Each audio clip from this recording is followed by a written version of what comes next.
Could Gojo have copied Maharaga's adaptation the same way Sukuna did?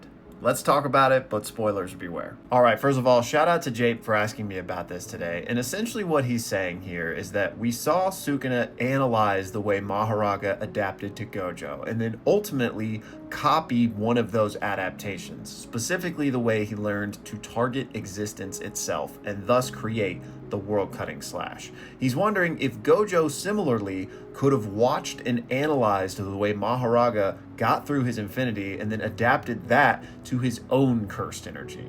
And I think we have a kind of yes and no answer here, because the first facet of what Jape is asking is, could Gojo have watched what Mahoraga did and then basically baked that into his infinity, so we can call it like the world cutting infinity or the world protecting infinity, basically taking that like next dimension, for lack of a better way to conceptualize what Sukuna did, and just apply that to his technique. So even if Sukuna is cutting, existence itself, but Gojo's infinity would be protecting existence itself, as it were. And in that case, no, because I just don't think that conceptually makes sense in the same way.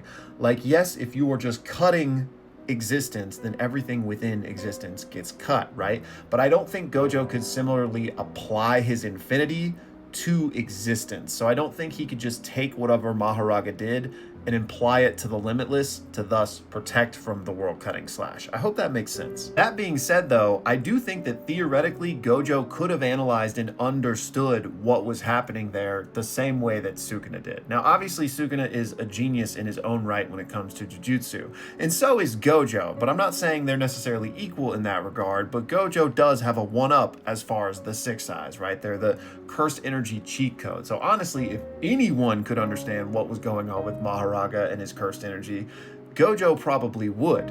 Now, is that something at the front of his mind in this battle? Probably not. And that's where the major difference between Gojo and Sukuna lies in this instance. Sukuna's entire purpose during this fight was looking for a way to bypass the infinity. So he was searching for that specifically. Gojo, it probably wouldn't have even been something he was concerning himself with in the moment. But again, theoretically, if we just have him in a lab, watch what Mahoraga did, he would probably understand it and perhaps even be able to implement facets of that in his technique, but I just don't know how relevant it would be compared to like Sukuna's slash, right? Again, there's going to be no infinity for existence per se, but could he apply that to blue, purple, and red?